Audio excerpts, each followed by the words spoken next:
Pas de commentaires. En question principale, je reconnais maintenant la députée de Mercier. Merci, Madame la Présidente. Quand on abolit des milliers de jobs dans la santé, comme le fait le premier ministre, bien, ça a des conséquences sur les services. Les services à domicile pour les personnes âgées, les services en santé mentale dans les Laurentides, les heures de l'urgence à Montjoly, coupées, coupées, coupées. Je cite une infirmière qui s'est fait abolir son poste, Annie Verrette.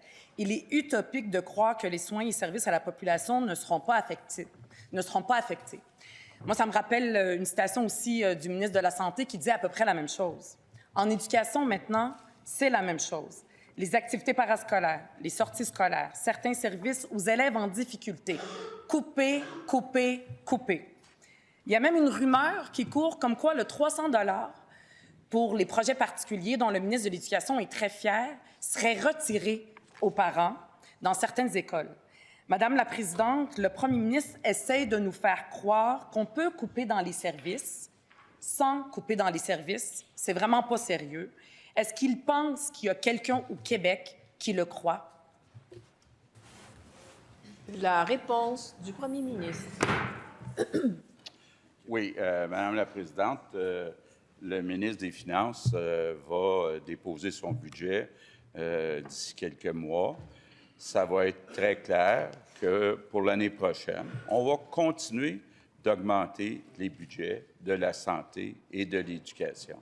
Mais Madame la Présidente, parlons de l'année en cours, des années précédentes, et en éducation et en santé, on a augmenté les budgets de 50 %. Ça veut dire au moins de 7 % par année, incluant la dernière année.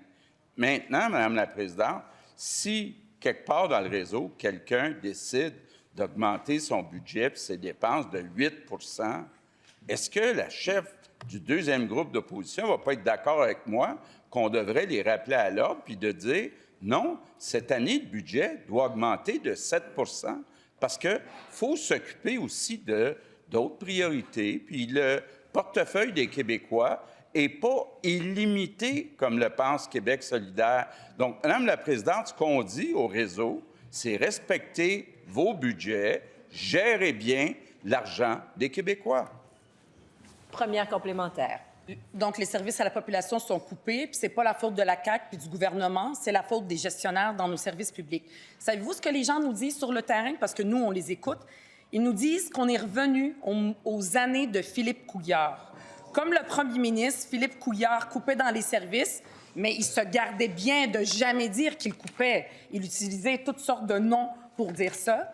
Est-ce que le premier ministre pourrait au moins avoir le courage de s'assumer? La réponse du premier ministre. Oui, Madame la Présidente, j'en reviens pas de dire on augmente les budgets de 50 % sur 6 ans, 7 % composés par année, puis la chef de Québec solidaire appelle ça des coupures, fait des comparaisons avec Philippe Couillard, qui, eux, au gouvernement libéral, ont fait des coupures. Puis c'est pas moi qui le dis. Gaétan Barrette, Carlos Laitao l'ont dit, ça n'a pas de bon sens, le massacre qui a été fait dans les réseaux avec le gouvernement libéral. Madame la Présidente, on a une responsabilité quand on est au gouvernement de bien gérer l'argent des Québécois. On a fait des efforts importants, mais il faut bien gérer. Deuxième complémentaire. Bien, moi, je vais citer ce que les Top Guns du gouvernement disent. La direction, je cite la presse, la direction de Santé Québec croit qu'il sera impossible de supprimer la totalité des sommes sans réduire les services directs à la population. Couper des postes, couper des heures, c'est couper des services. Le premier ministre, là, il n'a peut-être pas bu son jus d'orange aujourd'hui, mais clairement, il a bu son propre Kool-Aid. Pourquoi est-ce qu'il n'assume pas puis il dit à la population qu'il coupe les services? Est-ce que c'est parce qu'il est gêné? La réponse du premier ministre. Bon, donc ce que je comprends, c'est que la chef de Québec solidaire a bu son jus d'orange de la Floride et en accord avec M. Trump. Madame la Présidente, venons à un exemple concret. Puis parlons des services directs à la population. Si on dit à un établissement, vous pouvez engager 10 infirmières de plus, puis qu'il en engage 12, Qu'est-ce que ferait Québec solidaire? Dirait, au yab, la dépense, ça pousse dans les arbres, c'est pas grave qu'on augmente encore plus le déficit.